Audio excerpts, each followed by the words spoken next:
गुह्य गति मुझे ये कहती है, तुम किए जा, तुम किए जा, इंतजार मत कर।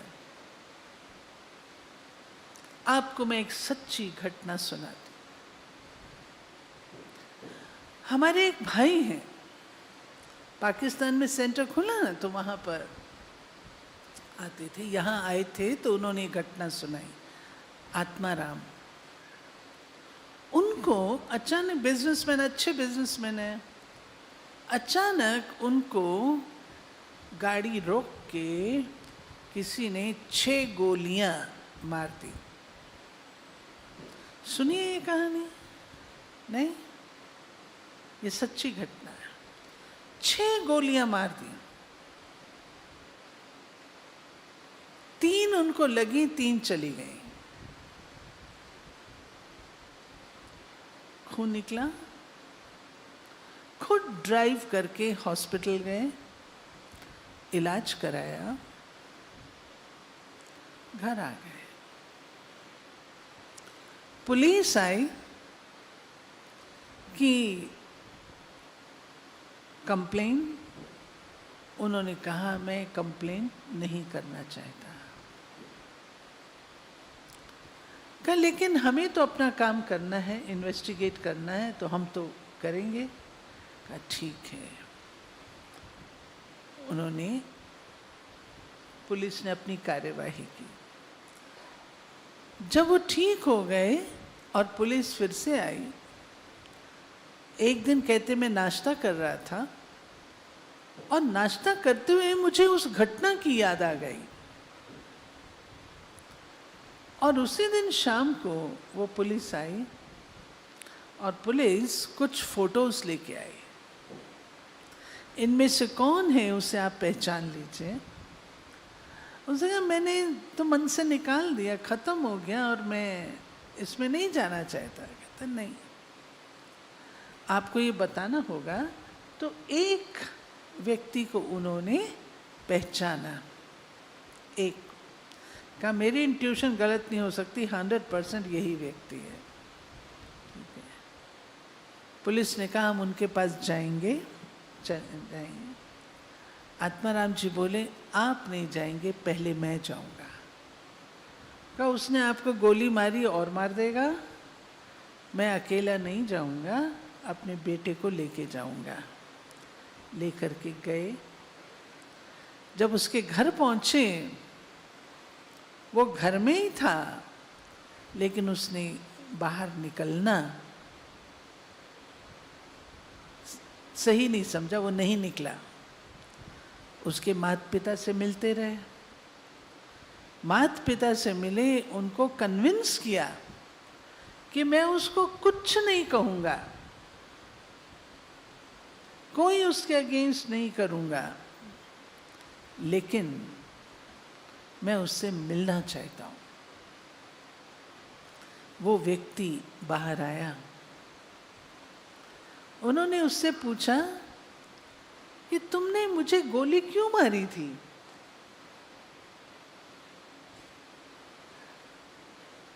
कंप्लीट कर।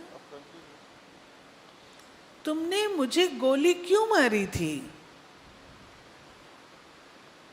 उसने बोला कि मेरे ऊपर कर्जा था, आपसे कर्जा लिया हुआ है, औरों से भी लिया हुआ है, मेरा बिजनेस बिल्कुल ख़त्म हो गया है और मैं बहुत टेंशन में था, और मैं यही सोचा कि जिससे मैंने कर्जे लिए हैं उन्हीं को मैं ख़त्म कर दूं तो मेरे को कुछ चुकाना नहीं पड़ेगा। आत्माराम जी बोले तुमने कितना कर्जा लिया? बोला इतना लिया। तो बोले अच्छा ठीक है, वो मैं तुमको दे देता हूँ। तो ठीक है। वो हैरान हो गया, और तुम्हारा कितना कर्जा है? तो उनका बेटा सोच में पड़ गया, साथ में था कि पिताजी को गोली हार्ट में नहीं लगता है, दिमाग में लगी है, जो ऐसा पूछ रहे हैं। तो और तुम्हारा कितना है वो भी बता दिया उसने। कहा वो भी मैं तुम्हारा दे दूंगा, चुकतू हो जाए, तुम्हारा चुकतू हो जाएगा। हाँ चुकतू हो जाए। बाहर निकले तो बेटे ने पिताजी को पूछा, पिताजी आपने ये क्या किया? उनका उत्तर था, ये मैंने किसी के लिए नहीं, अपने लिए किया। अगर केस चलता, उसमें इतना खर्चा होता, इतनी भागदौड़ होती, आता जाता, फिर उतना ही धन मैंने इसको दिया जितना धन मेरा केस में खर्च होने में लगता। तो ये मैंने अपनी फ्रीडम के लिए किया। इसके पीछे ज्ञान की बहुत जबरदस्त गहराई है। हम कुछ भी करते हैं, किसी को हम क्षमा करते हैं, हम उसे क्षमा नहीं कर रहे, लेकिन अपने आप को नेगेटिविटी से, व्यर्थ से मुक्त कर रहे हैं। अन्यथा दूसरी पार्टी के नेगेटिव और व्यर्थ तो मेरे प्रति चलेंगे ना। इसलिए बाबा ने जो हम बच्चों को ये बात सिखाई है, प्यारे बच्चे क्षमा करो और भूल जाओ। और दूसरा, शुभ भावना, शुभ कामना सबके प्रति रखो। पिताजी बोले अब कम से कम जिंदगी भर ये मेरे को मारने का संकल्प तो नहीं करेगा ना। तो ये मैंने अपनी फ्रीडम के लिए किया है। इसलिए जो बाबा हम बच्चों को कहता है शुभ भावना, शुभ कामना, सर्व के प्रति, शत्रु के प्रति, जिससे आपकी नहीं बनती उसके प्रति ट्राई करें। इस एक्सपेरिमेंट को अवश्य, भगवानोवाज कभी गलत नहीं होते, इसकी रिजल्ट आएगी। और अब समय है, विस्तार में नहीं जाना है, सार युक्त बनना है। Full stop, full stop. कोई बात हो जाए जल्दी से फुल स्टॉप लगाओ, आगे चलो, आगे चलो, आगे चलो। जो आत्माएं अपने कर्म बिना किसी अपेक्षा के बाबा के यज्ञ में समर्पित करती हैं और समय पर करती हैं। गुलजार दादी हमें मिसाल देते हैं कि जब कराची में थे, पार्टीशन हुआ, तो बहुत सारे लोग अपना अपना सामान ला कर के हमारे कैंपस में छोड़ देते थे, वे इसको यूज कर लेना। दादी कहती थी सारा कैंपस हमारा सामान से भर गया। लेकिन आप जानते हैं, बाबा कहता है मैं कौन हूं? मैं सौदागर हूं। मैं ये लेकर के इतना दूं, इतना भोला व्यापारी नहीं हूं। तो कर्मों की गुह्य गति हमें ये बता रही है कि मुझे अपने आप को समय पर रेडी रखना है।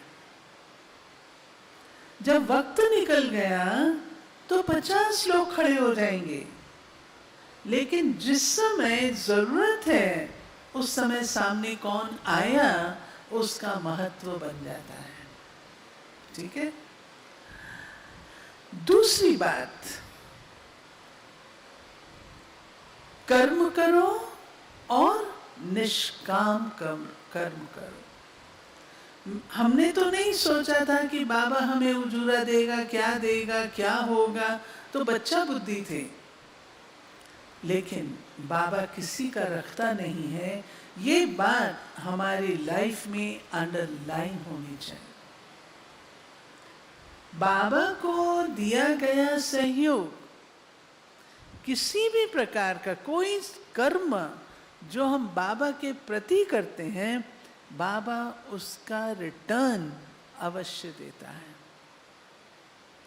यहां तक बाबा ने कहा है कि मैं और मेरा बाबा की मुरलियाँ वंडरफुल हैं, और मैं तो उन मुरलियों से ही अपनी अंदर अगर शक्ति भरनी है, बल भरना है, तो मुरलियों से ही होता है। बाबा ने एक मुरली में कहा, बच्चे तुम मैं और मेरेपन का त्याग कर दो।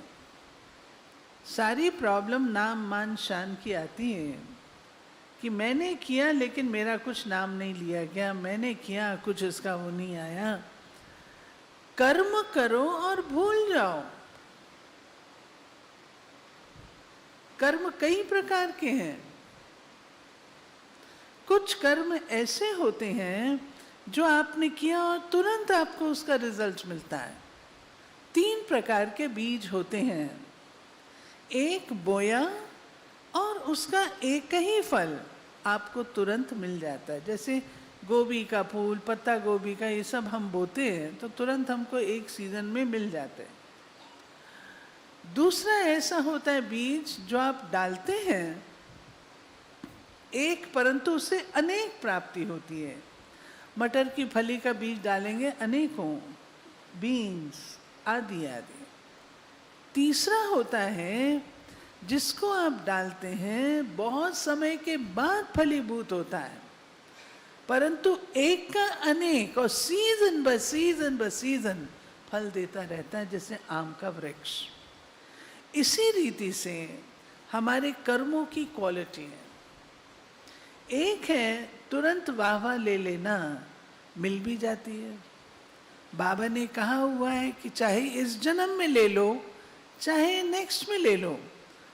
आपको याद होगा जब दादियाँ अपनी सेवा के लिए निकली तो बाबा ने उनको क्या चेतावनी दी थी। बाबा ने कहा था, बच्चे तुम जा रहे हो मैदान में, प्रकृति तुम्हारी दासी होगी, तुम्हें अनेक प्रकार की सहूलियतें प्राप्त होंगी, लेकिन बच्चे याद रखना कभी उसको स्वीकार नहीं करना। अगर सच में देखा जाए गुह्य गति के रूप से, कई बार हम ब्राह्मण क्या करते हैं, हम चाहते हैं मेरा नाम लिया जाए। बहन जी ने 10 का नाम ले लिया, मैं भी तो 11वां वहीं बैठा था, मुझे कैसे भूल गई, 10 को नहीं भूली, मुझे कैसे भूल गए। हम भूल जाते हैं।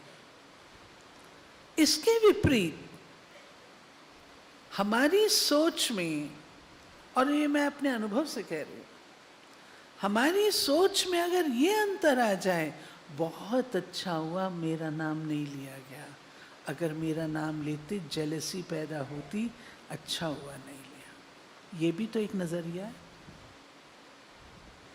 अपने आप को संतुष्ट रखने का, और ये सही नजरिया है। गुप्त दान का, गुप्त कर्म का महत्व है। याद है, मेरा नाम ले लिया, वाह वाह हो गई, फिनिश्ड। कई बार हम कहते काम मैंने किया, नाम उसका लिया गया, वेरी गुड, होना चाहिए, बहुत अच्छा। बाबा ने कहा मैंने तो तुमको रिटर्न देना है, चाहे यहां ले लो चाहे वहां के लिए जमा कर लो, चॉइस आपकी है, आप क्या करना चाहते हैं। ठीक है, इसलिए कहा गया कि बीज डालो, उसके ऊपर मिट्टी डाल दो। डालते हैं ना हम लोग मिट्टी, क्यों डालते हैं? श्रेष्ठ कर्म के बीज बो और उसके ऊपर मिट्टी डाल दो, अर्थात उसको गुप्त रख दो। ये चाहना प्राप्त, मुझे प्राप्ति हो, प्राप्त हो। तो बाबा ने दादियों को कहा कि तुमने कोई भी सहूलियत को स्वीकार नहीं करना है। दादियों ने नहीं किया। उनको एक वो मिला, गुलजार दादी सुनाते हैं, आम की पेटी इतनी सी लेकर के आए एक भाई और कहा ये बहनें आम नहीं खाती, कभी देखा नहीं, तो आम की पेटी दे के गया। बेगरी पाठ चल रहा था। तो बहनें क्या कहती हैं, ये हम माउंट आबू भेज देंगे। भाइयों ने कहा, बहन जी माउंट आबू के लिए हम दूसरा ले आएंगे, ये आप लाओ। जब तक दूसरी पेटी नहीं आ गई तब तक वो पेटी खुली नहीं। माउंट आबू गई तब आई। इसको कहा जाता है अपने कर्मों में जो प्यारे बाबा की याद समाई हुई है, कमाई जमा करना। हमारी कमल सुंदरी दादी देवता रहने वाली थी 6 बहनें। एक भाई इतना बड़ा पेठा दे गया कि इसको सब्जी बना के खाएंगी, लेकिन वो पेठा तो यहाँ काम नहीं आया बहनों के, उनको तो मधुबन ही नजर आता था। उसके ऊपर लिखा, पेठे के ऊपर, शिव बाबा माउंट आबू। और ये नहीं पता कि पार्सल कहाँ करना है, गाड़ी में डाल दिया। वो पेठा लुढ़कता फुड़कता शिव बाबा माउंट आबू के पास पहुंच गया। इसको क्या कहेंगे हम? ये है श्रेष्ठ कर्म। भावना क्या है? दूध आता था, दादियां दूध नहीं पीती थी, ये कि हमारा बाबा दूध नहीं पी रहा है, हम कैसे पिएंगे? उस दूध से इतना सा मक्खन बनाएंगी, घी बनाएंगी और मधुबन भेजेंगी। ये क्या चीज है? यज्ञ से प्रीत। हम ब्राह्मणों की लाइफ में, मैं नॉन बीके के हिसाब से आज का लेसन नहीं करा रही हूं, हम ब्राह्मणों की लाइफ में क्या सच में जो हम कहलाते हैं कि हम परिवार के सदस्य हैं, क्या हमारे मन में इतना प्यार मधुबन के लिए बसता है? चेक कर लीजिए। तीसरी बात, बाबा ने, मैं पढ़ती थी, ग्रेजुएशन कर रही थी, बीए सेकेंड ईयर था, वो मेरी लास्ट मुलाकात थी बाबा के साथ। 58 से लेके 69 तक बाबा से मिलते रहे, बीच में अनेकों बार, वो अनेकों कहानियाँ हैं, उनको मैं अभी नहीं ले रही हूँ। लेकिन 68 में लास्ट में जो मेरी मुलाकात हुई बाबा के साथ, बाबा ने मुझे पर्सनली कहा, बच्ची सदा याद रखना, जैसा कर्म मैं करूँगी मुझे देख और करेंगे। ये एक सिद्धांत, ये एक प्रिंसिपल है जिसको हम लोग सब रिवाइज करते हैं। मेरा सवाल है, क्या हम इतना अटेंशन अपने कर्मों पर रखते हैं कि जैसा कर्म मैं करूंगी मुझे देख और करेंगे, दूसरे मुझे फॉलो करेंगे? इतना अटेंशन होता है? आज दुनिया की कहावतें हम अनेकों सुना देंगे, कहानियां सुना देंगे, परंतु अपने आप से पूछिए, क्या सच में मैं ऐसे कर्म करती हूं?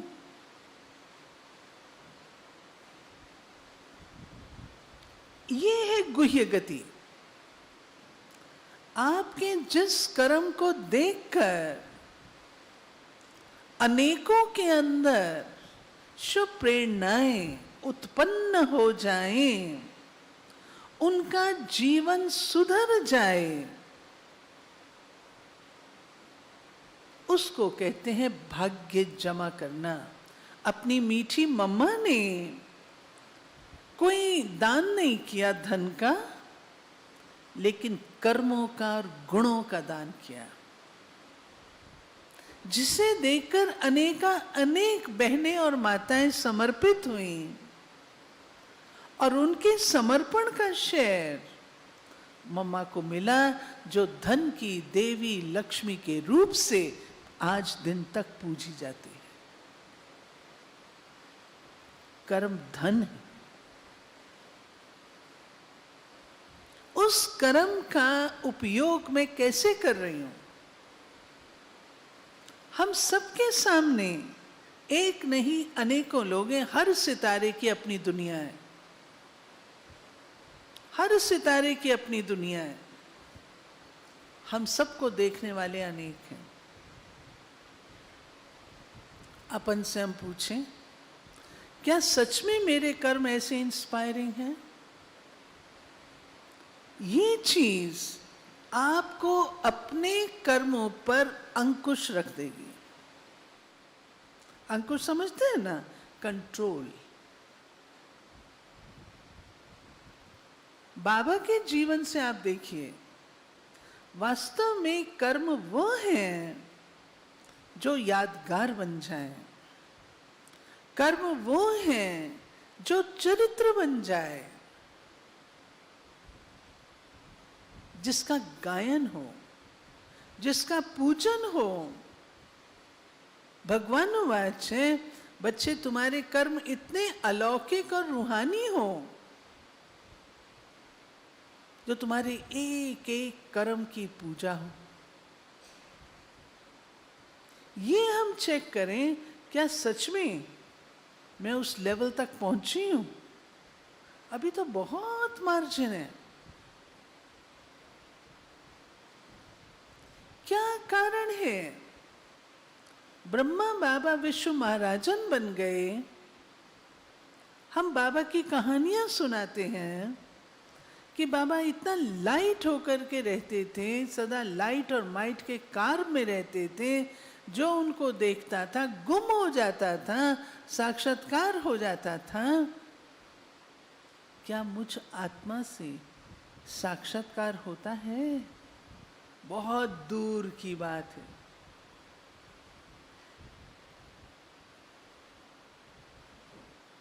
बहुत दूर की बात है।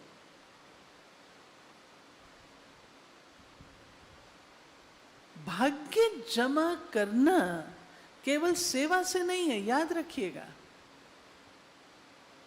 भाग्य जमा अपने जीवन निर्माण से होता है। श्रीमत प्रमाण जीवन का निर्माण करिए, वो भाग्य है। बाबा साधारण कर्म कर रहे हैं,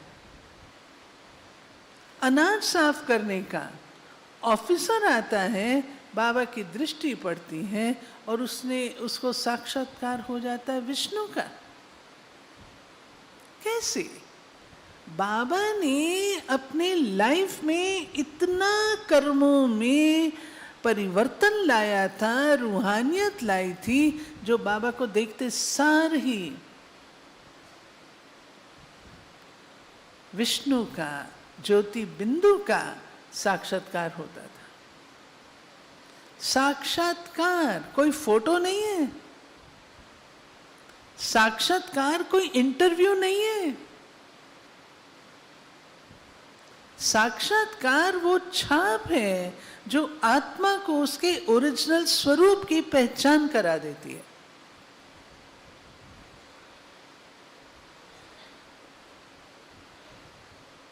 वो दिल से निकली हुई रूहानियत की तरंगे हैं जिससे व्यक्ति का कर्म नजर आता है। क्यों बाबा कहता है, बच्चे चलन और चेहरा ये दो चीजें तुम्हारी सेवा का साधन है। बाबा ने ये नहीं कहा वाणी तुम्हारी सेवा का साधन है। चलन और चेहरा,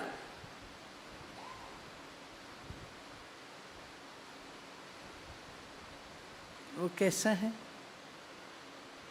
क्या सच में मेरी चलन से और मेरे चेहरे से नजर आता है कि मैं किसकी संतान? बाबा का साक्षात्कार होता है। एक बार बाबा आए थे, बड़े महारथी सब बैठे थे। बाबा जाने वाले थे और जाते हुए बाबा रुक गए।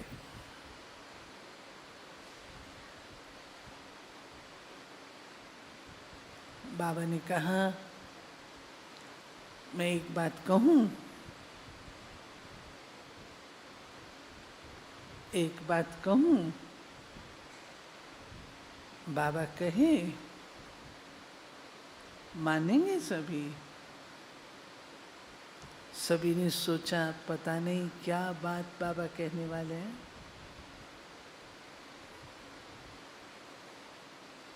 बाबा बोले, जैसे इस समय मुस्कुरा रहे हो ना, ऐसे ही सदा मुस्कुराते रहना, अपना चेहरा खराब नहीं करना।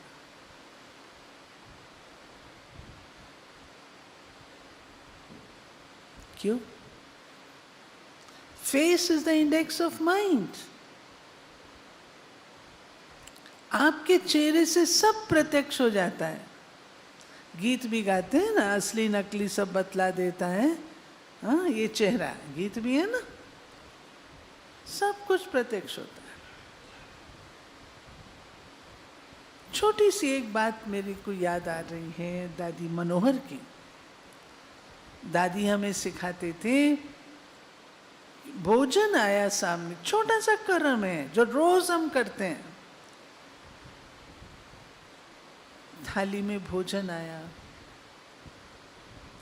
और हम नाक मुंह चढ़ाते हैं, ये क्या बनाया है? इसका असर क्या होता है वो मैं आपको अभी बताऊंगी। यज्ञ का भोजन, नाक मुंह चढ़ाना, वो भोजन जो भगवान को भोग लगाया गया,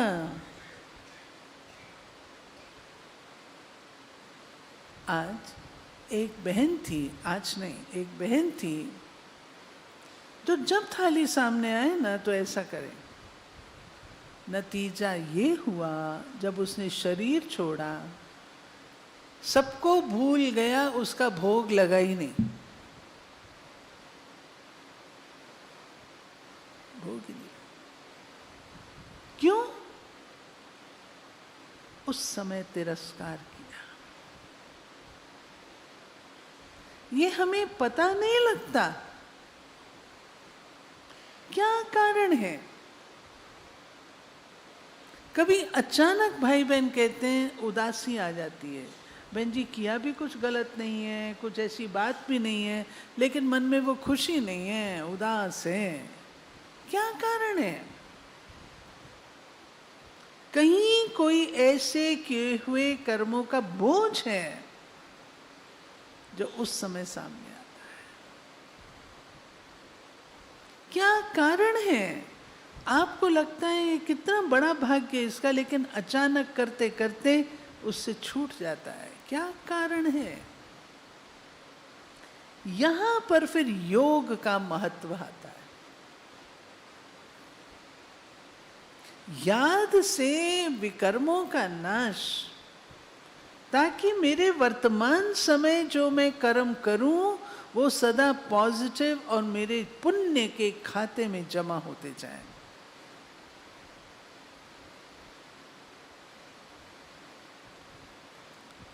कई प्रकार की ब्राह्मण लाइफ में बातें आती हैं। एक दिन गुलजार दादी कह रहे थे, बड़े महारथियों का क्लास था, दादी ने एक ही सेंटेंस में सारा सार कह दिया। दादी ने कहा, आप बड़ों का काम है लाइन सीधी रखना। लाइन सीधी रखना अर्थात एक के पीछे एक चलते हैं ना, कोई अगर टेढ़ी बांकी हो जाए, मनमत से चले तो थोड़ा तो टेढ़ा होगा ना, वो एक टेढ़ा होगा, उसको देख के दूसरा भी ज्वाइन करेगा, तीसरा भी कहे, लाइन तो टेढ़ी हो गई ना। आप महारथियों का काम है लाइन सीधी रखना। इस सभा में सारे महारथी हैं ना। मुझे देखकर किसी को गलत कर्म करने की इच्छा पैदा ना हो, अपने कर्मों में इतना बल रखना है। कोटेशन देना, फलाना भी तो करता है ना, हमने किया तो क्या, अरे बड़े बड़े महारथी देख लिए, 50-50 साल 60-60 साल की तपस्या वाले देख लिए हमने। क्या देख लिया आपने? कुछ भी नहीं देखा।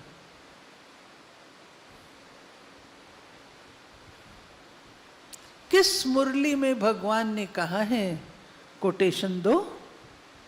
एक मुरली तो उठा के बता दो, कहा किसी मुरली में? फलाना ऐसा करता है तो बच्चे तुम भी ऐसा करो, कौन सी मुरली में कहा है?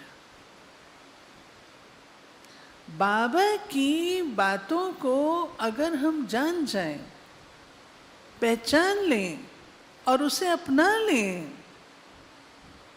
इतनी अच्छी मुझे बाबा की वो मुरली लगी जो प्रायः हम लोग ईर्ष्या द्वेष में आकर के अपने चार्ट को खराब करते हैं। कर्मों की गुही गति भगवान ने इतनी सुंदर बताई। बाबा ने यहाँ तक कहा हुआ है, मान लो आपका चांस है और आपको वो चांस मिलना चाहिए, लेकिन कोई ईर्ष्यावश या द्वेषवश या कोई बदले की भावना से, कोई कारण से आपको नहीं देता है और आपकी अवस्था ठीक रहती है, आपको 100 में 100 नंबर अपने आप मिल जाएंगे। यस, बाबा के इन महावाक्यों से इतनी शक्ति मिलती है। हम कहते हैं मुझे चांस नहीं दिया, मेरे को नहीं पूछा, ये नहीं पूछा ना सही। अगर मेरा हक बनता है और मुझे नहीं मिल रहा है, निश्चिंत हो जाओ। बाबा कहते तुम्हारे नंबर बिना इम्तिहान दिए मैं 100 में 100 दे दूँ। और क्या चाहिए? क्या चाहिए? इसलिए हम ब्राह्मण बच्चों को जो अपने पुरुषार्थ में तल्लीन हैं, हमें ये पक्का निश्चय रखना है कि मेरे द्वारा ऐसा कोई कदम ना उठे जिसे लोग कोट करें, जिसके लिए कहें कि ये भी तो करते हैं। नहीं। फिर एक बात है, कर्मों की गुही गति में लेन देन की बात नहीं है। अगर कर्म श्रेष्ठ बनाने और पुण्य कर्मों का खाता मुझे जमा करना है